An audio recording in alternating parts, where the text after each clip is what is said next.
कितना मजबूती मिलेगा पार्टी को? आप इस बात को याद रख लीजिएगा, 15/1/2025 वो दिन लौट के नहीं आएगा, लेकिन उसको इतिहास के पन्नों में ज़रूर लिखा जाएगा कि 15/1/2025 को नए साल में बिहार और हिंदुस्तान की ऐतिहासिक धरती सिवान में एक बड़ी जनसभा और ख़ास करके अक़लियतों की बड़ी भागीदारी दिखेगी। इस बात को आप नोट कर लीजिएगा, ये बहुत ही ऐतिहासिक होने जा रही है प्रोग्राम। एक बड़े धोखे का शिकार हो जाता है। हम उसी वर्ग से आते हैं, मैं भी माइनॉरिटी हूं। आप कहीं बैठिए, आप पेट्रोल का दाम रोज बढ़ता है, पेट्रोल के उस पंप पर जाइए, 20 मोटरसाइकिल लगी है, 2 मोटरसाइकिल माइनॉरिटीज के बच्चे का होगा। वो दोनों कैसे बात करता है, मोदिया 108 रुपए को दे, अब आवेद हो चुनाव, बिगाड़ कुछ नहीं सकेंगे। लेकिन वो जो 18 मोटरसाइकिल वाला था, उसके वोट को परफेक्ट नीलामी होती है, तो उसके पिछले रिकॉर्ड पे नीलामी होती है कि नहीं? वो लड़का 50, 100 और 30 बॉल पर सेंचुरी, 20 बॉल पर सेंचुरी मारे हुआ रहता है, तो उसकी बिक्री अच्छे से होती है कि नहीं? तो जो व्यक्ति अच्छा है उसको जिम्मेदारी नहीं मिली, ये प्रश्न है क्या?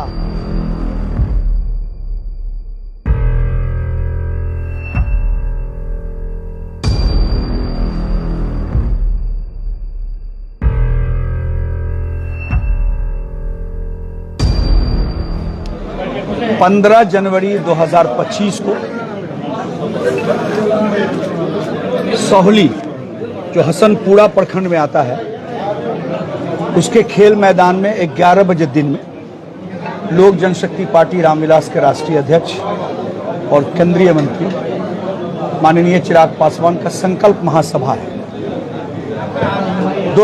2025 की शुरुआत और हमारे नेता ने सीवान से उसकी की है 15 जनवरी को। यकीनी तौर पर यह कार्यक्रम बहुत ही ऐतिहासिक होगा। विशेषकर आज हम सीवान के साथियों की तैयारी को देखकर यह महसूस किया कि हम लोगों ने जो सोचा है उससे बहुत अधिक हम समझते हैं कि उस दिन उस मैदान में तिल रखने की कहीं जगह नहीं होगी। वो मैदान में नहीं बल्कि सीवान में वो संकल्प महासभा होगी। सीवान के हर चप्पे चप्पे में लोक जनशक्ति पार्टी रामविलास के आपको समर्थक और कार्यकर्ता मिलेंगे। यकीनी तौर पर हमारे नेता आदरणीय चिराग पासवान का जो विजन है बिहार फर्स्ट और बिहारी फर्स्ट, उस सोच से प्रभावित होकर जनाब रईस खान साहब और जनाब अयूब साहब और उनके साहबजादे सैफ और भी कई साथी, गुलाम हैदर साहब, कई साथियों ने लोक जनशक्ति पार्टी की सदस्यता के लिए मन बनाया। और हमारे नेता आदरणीय चिराग पासवान जी ने कहा कि इस वर्ष की शुरुआत हम सीवान की सरजमीन से, उस ऐतिहासिक सरजमीन से करेंगे जो धरती राजेंद्र बाबू की और मौलाना मजहरुल इस्लाम की रही है, मजहरुल हक साहब की रही है। और हम जानते हैं, हमने जो देखा है साथियों में जो उत्साह देखा है, और हमारे नेता के कथनी और करनी में कोई फर्क नहीं, इसलिए भी बिहार के नौजवान उनमें अपना भविष्य देखते हैं, बिहार का भविष्य देखते हैं। और हम जानते हैं कि हमारी पार्टी का जो स्ट्राइक रेट है उसमें एनडीए भी हमको उसी सम्मान के साथ देखती है।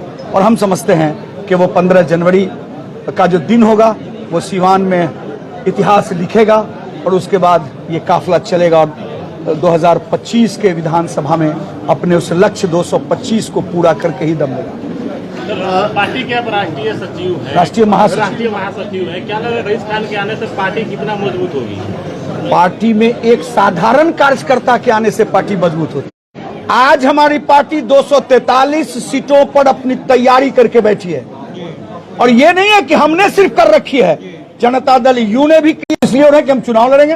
हम दुकान नहीं चलाते हैं कोई दूसरी, हम तो राजनीति करने वाले लोग हैं, बिहार के विकास की सोच रखने वाले लोग हैं, तो यकीनी तौर पर चुनाव लड़ना चाहेंगे। इसमें प्रश्न कहा है कि हम चुनाव नहीं लड़ना चाहेंगे। खान ब्रदर्स सर एक बहुत उम्मीद के साथ पार्टी में जा रहे हैं, तो क्या कोई बड़ा जिम्मेवारी मिल सकता है क्या इन लोगों को? आप पार्टी का हर कार्यकर्ता, ये जो बैठे हैं आपको प्रकाश कुशवाहा, इनकी उम्र कितनी है? पार्टी के प्रधान, पार्टी के प्रधान है। तो अभी जो व्यक्ति 15 को ज्वाइन करेगा तो ये पार्टी तय करेगी कि उनको कौन सी जिम्मेदारी दी जाएगी। आईपीएल में जो नीलामी होती है तो उसके पिछले रिकॉर्ड पे नीलामी होती है कि नहीं? वो लड़का 50, 100 और 30 बॉल पर सेंचुरी, 20 बॉल पर सेंचुरी मारे हुआ रहता है, तो उसकी बिक्री अच्छे से होती है कि नहीं? तो जो व्यक्ति अच्छा है उसको जिम्मेदारी नहीं मिले, ये प्रश्न है क्या? यानी ये माना जाए चुनाव लड़ेंगे? मैंने कहा कि पार्टी तय करेगी कि किस जिम्मेदारी पर इनको काम दिया जाए, कौन सा काम दिया जाए। ये उस वक्त का बात होगा। पहले 15 जनवरी को हम सीवान की इस धरती पर उस ऐतिहासिक कार्यक्रम में अपने लोगों का सर, स्वागत। लोजपा रामविलास जो है कि बिहार में, खास करके बिहार में माइनॉरिटी समाज को जोड़ने के लिए क्या कुछ ऐसा कदम उठा रही है? देखिए, माइनॉरिटी समाज का सवाल नहीं, माइनॉरिटी तो यकीनी तौर पर एक बड़े धोखे का शिकार हो जाता है। हम उसी वर्ग से आते हैं, मैं भी माइनॉरिटी हूं। आप कहीं बैठिए, आप पेट्रोल का दाम रोज बढ़ता है, पेट्रोल के उस पंप पर जाइए, 20 मोटरसाइकिल लगी है, 2 मोटरसाइकिल माइनॉरिटीज के बच्चे का होगा। वो दोनों कैसे बात करता है? मोदिया 108 रुपए को दे, अब आवेद हो चुनाव, बिगाड़ कुछ नहीं सकेंगे। लेकिन वो जो 18 मोटरसाइकिल वाला था उसके वोट को परफेक्ट कर दिया। अपना कहीं काम कहीं, जिसके लिए गुलामी करते आए हैं, जिसके लिए जान देते आए हैं, उनको देखने भी जाता है क्या? उनके यहाँ वोट मांगने जाता है क्या?